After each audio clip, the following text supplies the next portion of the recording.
Assalamualaikum warahmatullahi wabarakatuh.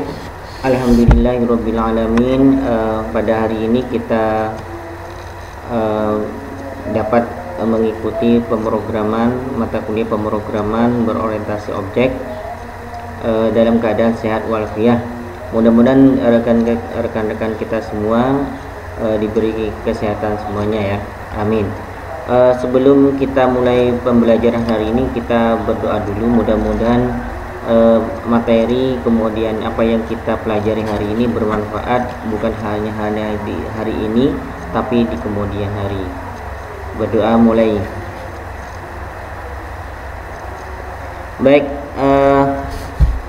untuk materi ini memang materi pemrograman orientasi memiliki syarat, yaitu harus lulus materi mata kuliah pemrograman dasar.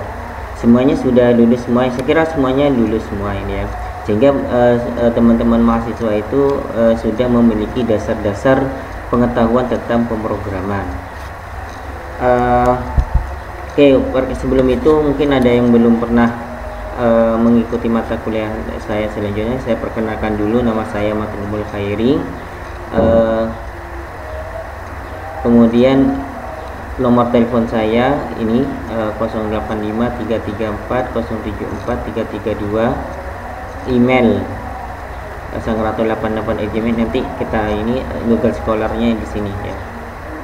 Nanti kita juga file nanti kalian e-learning di sini ya. Oke, apa yang akan kita capai untuk ini? Jadi mata kuliah ini nanti dirancang untuk bagaimana mahasiswa itu menguasai konsep kelas dan objek. Jadi intinya bisa merancang sebuah aplikasi pemrograman dengan menggunakan konsep kelas dan objek, serta nanti bisa membuat aplikasi menggunakan konsep enkapsulasi, konsep inheritance, kemudian konsep polimorfisme, package, sehingga nanti yang diharapkan pada keluaran dari mahasiswa ini mampu membuat aplikasi berorientasi objek sesuai dengan studi kasus. Jadi nanti ada studi kasus akhir. Jadi mahasiswa itu mengimplementasikan apa yang dipelajari selama 1 semester ini dalam bentuk tugas mandiri, seperti ya. Jadi tugas mandiri nanti akan dipertanggungjawabkan dalam bentuk presentasi atau mungkin dalam bentuk unjuk kriteria lainnya. Oke, untuk materi perkuliahannya seperti ini ya. Materi perkuliahan UAS kita apa itu pemrograman, kemudian konsep kelas dan objek, kemudian struktur bagaimana implementasinya konsep kelas dan objek itu dalam pemrograman, seperti itu. Kemudian setelah itu kita diharapkan mampu nanti kita belajar tentang access modifier, bagaimana suatu atribut main class member itu dibatasi hanya diakses oleh beberapa akses dengan metode tertentu. Nanti ada metode public, private, protection, kemudian defaultnya seperti itu. Kemudian ada konsep encapsulation ya. Konsep ini bagaimana sebuah atribut di dalam sebuah kelas itu the hidden information. Jadi contohnya kalau kita menggunakan AC, menghidupkan AC, kita cukup menekan tombol on off, fungsinya saja on off gitu ya. Tapi kita tidak perlu tahu apa atribut yang dirubah di dalam AC tersebut, komponen apa yang telah berubah di dalam konsep. Jadi itu nanti konsep ini. Kemudian yang selanjutnya adalah nanti ada konsep inheritance atau pewarisan.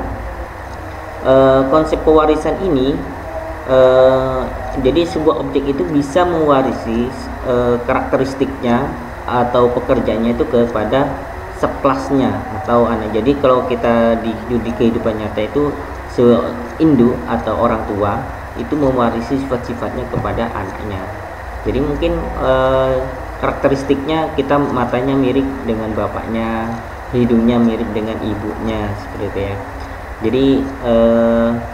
Jadi itu adalah konsep dari pemrograman orientasi, di mana pemrograman orientasi objek ini diambil dari konsep dunia nyata. Kemudian sebelum UAS nanti bagaimana implementasi dari konsep inherent di dalam bentuk pemrograman. Nah, Setelah UTS kita akan melanjutkan lagi konsep polimorfisme, khususnya struktur, bagaimana struktur konsepnya. Ini agak banyak, nanti contoh-contoh tingkat lanjutnya. Kemudian package interface, kemudian dilanjut dengan kita perbanyak studi kasus di dalam pemrograman. Baru nanti UAS nya nanti bisa kita nanti ranah kognitif, pengetahuan, keterampilan, bisa mungkin kita praktek seperti itu. Nah, ini kontrak kuliah kita ya. Jadi untuk kehadiran nanti kita melalui e-learning, absensinya dengan 75%, kemudian bobot penilaian ya. Jadi bobot penilaiannya itu tugas 40%. Ini masuk tugas ini akumulasi kehadiran, keaktifan, sikap, dan kuis. Nah, keaktifan di sini kita bisa tanya, misalnya kalau kita tidak paham atau ada informasi apapun, itu kita tanya bisa melalui forum diskusi atau forum grup ya, atau nanti ada penilaian tersendiri di situ ya. Kemudian UTS 20%, kemudian UAS 40%. Nah, perkuliahan ini kita menggunakan e-learning ya.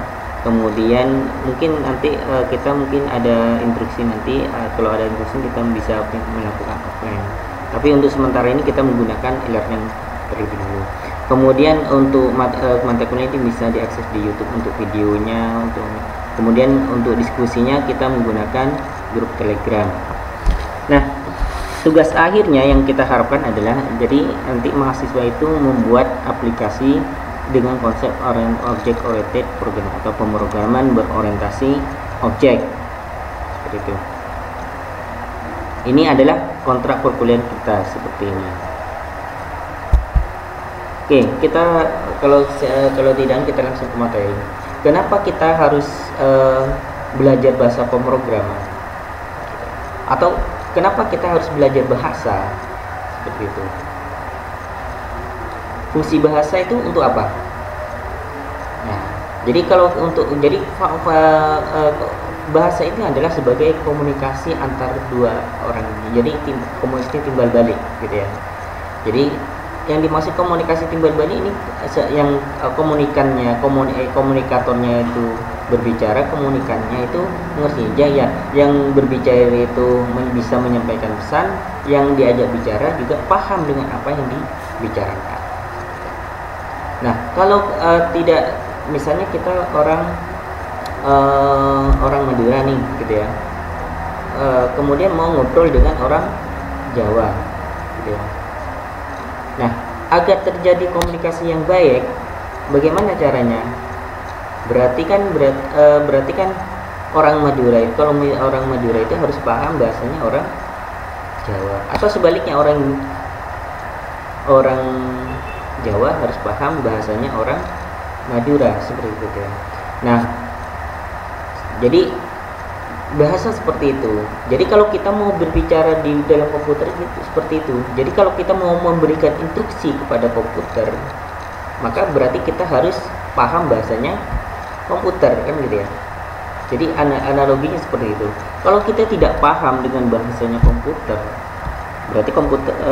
berarti kan bagaimana cara kita komunikasi? Mau merintahkan, tolong dong 1 tambah 1 sama dengan berapa komputer. Nah, kalau mau ngomong sini gimana caranya dalam bentuk bahasa? Nah, maka jembatan antara bahasa komputer dengan bahasa manusia, maka disebut dengan bahasa pemrograman. Jadi bahasa komputer. Jadi komputer itu adalah bekerja seperti switching tadi ya. Ya, kalau dia benar atau salah. Jadi kalau benar itu dia indikasinya dengan 1, kalau salah berarti 0. Sedangkan kita manusia itu tidak paham bahasa dengan 0-1 biner, bahasa biner ya. Bahasa biner.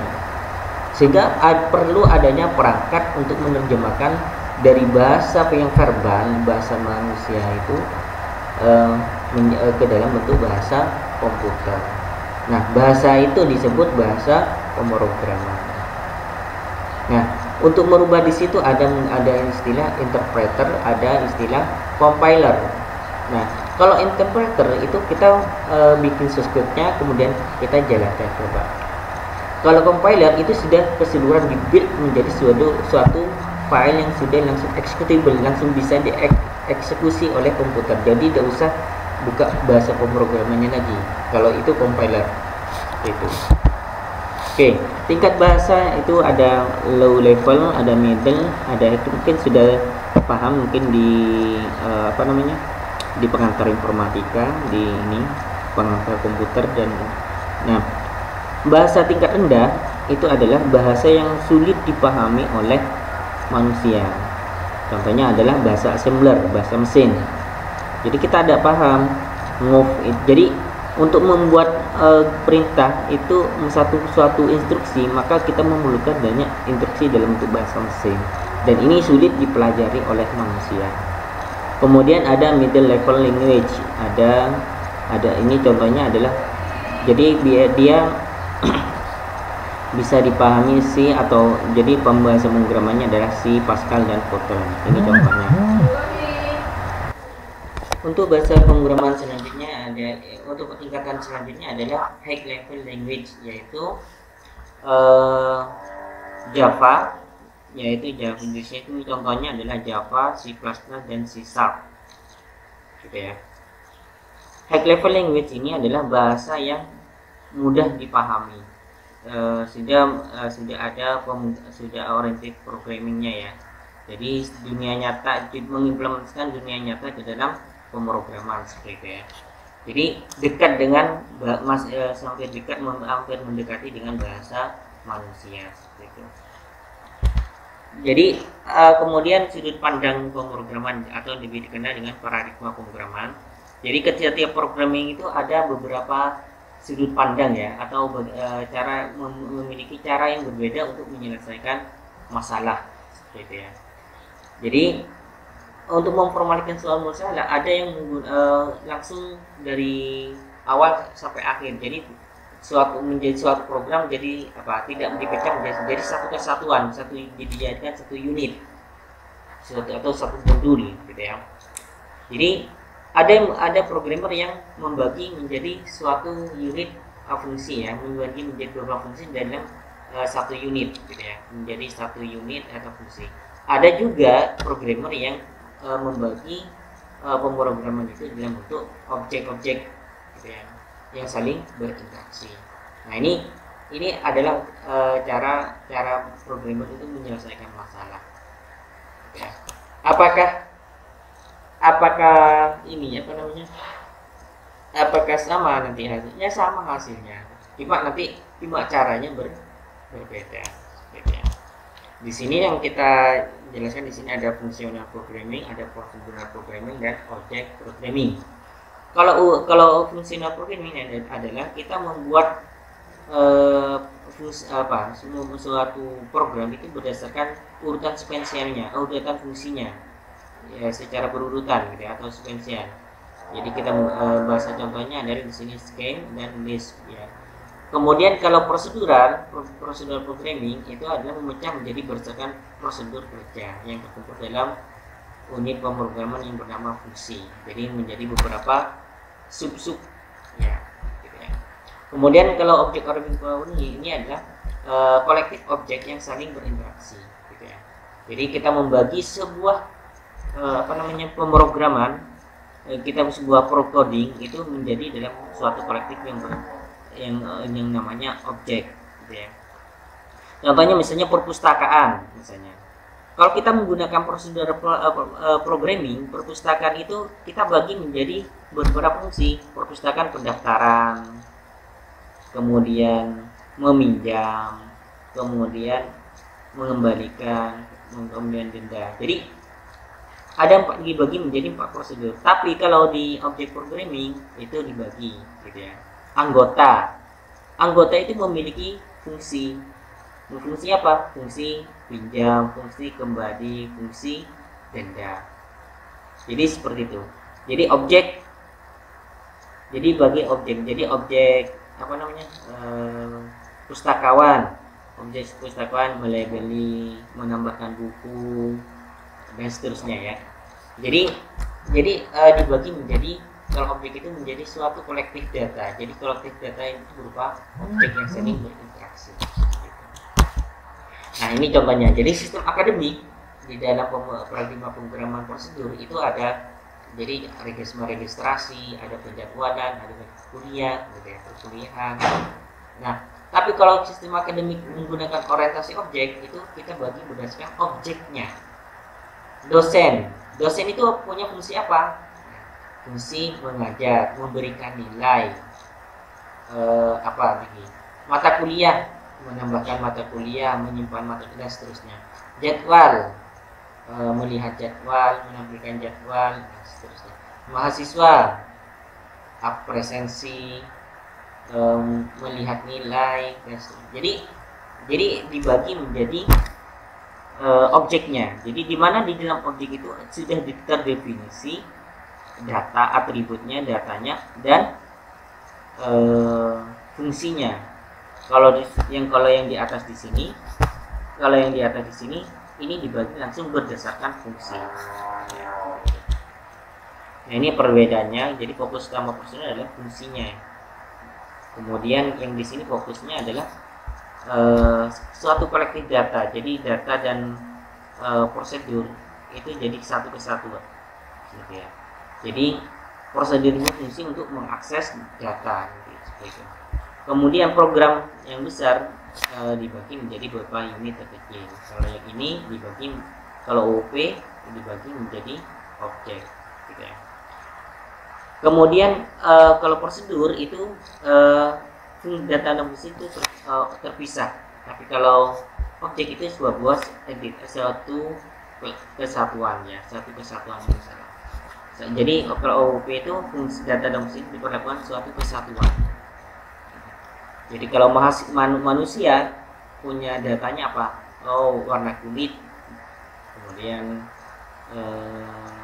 rambutnya warna apa? Warna kulit, kemudian warna rambut, warna ini kebangsaannya, dan seterusnya. Nah, kemudian kerjanya manusia apa? Makan, minum, dan seterusnya, ya.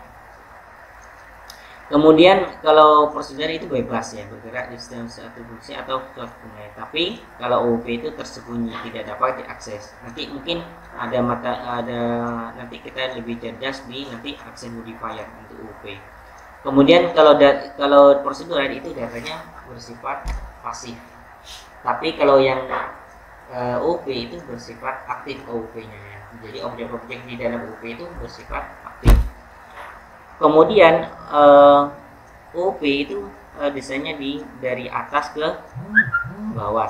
Jadi suatu program itu bisa menjadi prosedur kecil. Kalau yang di sini, kalau OOP itu dari button ke bawah. Kita bikin dulu kelas-kelasnya, baru kita jadikan satu. Gitu. Kita contohkan tabungannya. Bagaimana menyelesaikan berdasarkan prosedural dan OOP.